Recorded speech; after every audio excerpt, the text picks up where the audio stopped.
Even the best biomechanists in the world will tell you they don't know exactly what happens in the human body to create power.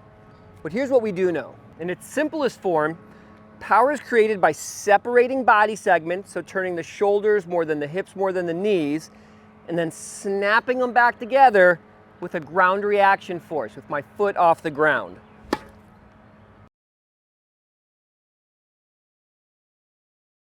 Now, in addition to that, another thing we know is that this can't happen if your body's tight.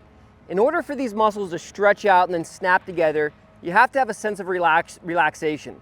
Now, go ahead and pick up your racket with me and let's do our first exercise right now.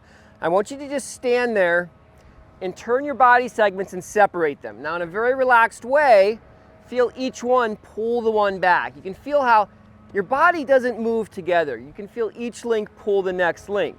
And that's really important. Just doing this exercise gives you the feeling of how body segments should separate and then come back together. Now, the tricky part about tennis is, at the same time you're trying to be relaxed, you need to be intense.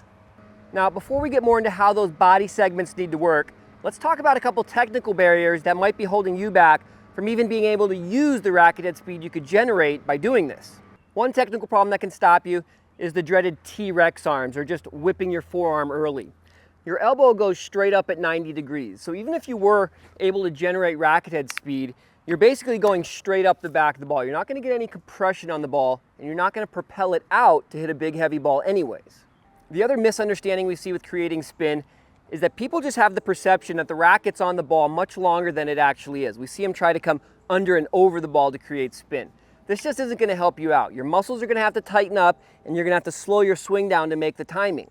So an understanding of how to effectively create rotation is important. If you don't hit spin at all, well, then you're in a lot of trouble, because to get the ball to drop over the net, you have to use gravity, so you can't hit it hard. Now, take the serve, for example. If you're not on a continental grip, you can forget about ever truly reaching your potential when it comes to power. You see, when body segments uncoil, they really want the wrist to be in a neutral position at contact.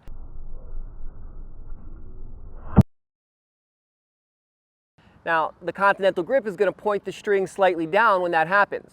If you're not on a continental grip, you're going to have to uncoil your body in ways that aren't going to allow you to truly swing as fast as you can. These are all reasons really hitting the ball hard can come later in your development, and you should really take care of proper fundamentals leading up to that. Now, even if you understand separating body segments and bringing them back together, and you understand being loose, there's also a neurological component to being able to swing the racket fast. And a lot of it comes organically. You just have to learn through experience.